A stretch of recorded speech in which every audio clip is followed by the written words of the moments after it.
People come to me and ask me these days that I'm working in a very big companies like Amazon, Microsoft, still I don't make money. Now in horoscope, the planetary combination to see your work and the planetary combination to see whether you will make money are two different things. For instance, when I have seen an horoscope where the Saturn is in Meena, and from Saturn, the Jupiter is the 10th lord, which is in the 4th house. So I told that client that he must be working in very big company. He said yes, he was working with Amazon and he is well placed, he is well qualified, and also the work whatever he is doing is very good. It's not a very small work, he's in a very big position. Now, when you see that, people naturally take it saying like, okay, from Saturn, the 10th lord is good, or from Ascendant, the 10th lord is good. So obviously the work will be good and money will be good. No, it is not, need not be there. The same horoscope from Jupiter is 6th and 11th lord, being the Mars is in the 8th house along with Rahu. So he worked in a company previously in a very big position, but he was not paid salary for almost a year. They had told him that they will pay 3 lakhs per month as the salary, and almost a year they never paid him. So he had to quit the job, almost forfeiting 40 lakhs. Now this is what in the horoscope will clearly tell you. Even if you have a good work, need not be that your money making capacity or the money earning or the money attraction will be very strong. Money will be very different and working will be very different.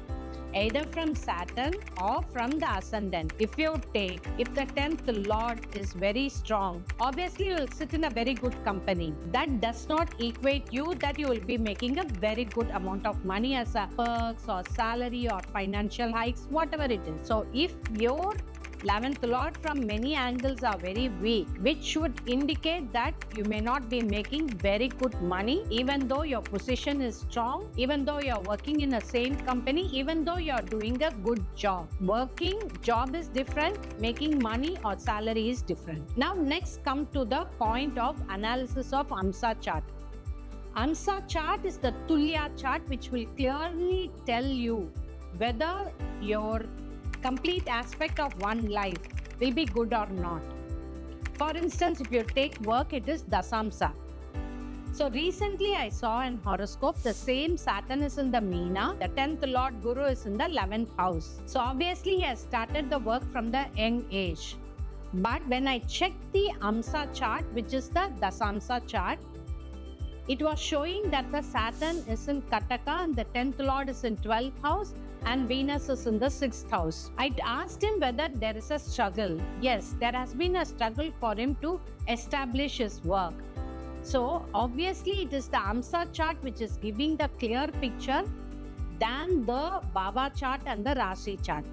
Rasi chart and the Baba chart can give you a very superficial layer of the reality. But the depth can be given, the real true picture of a person's work can be seen only from Dasamsa. And AMSA is very important because it is the Tulya.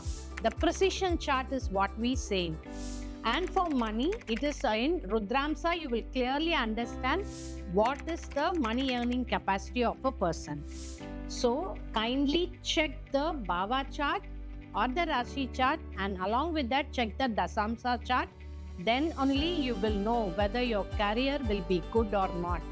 The Baba and the Rasi can really cover or can really may not allow you to see the truth. But the AMSA chart will really tell you the truth, whether your career is going to go well or is going to go down. That's where your decision will lie. And also you can do rituals to enhance your career from AMSA chart, which will really make lot of impact in your life. This is Jayashree Astrologer talking about career and career growth.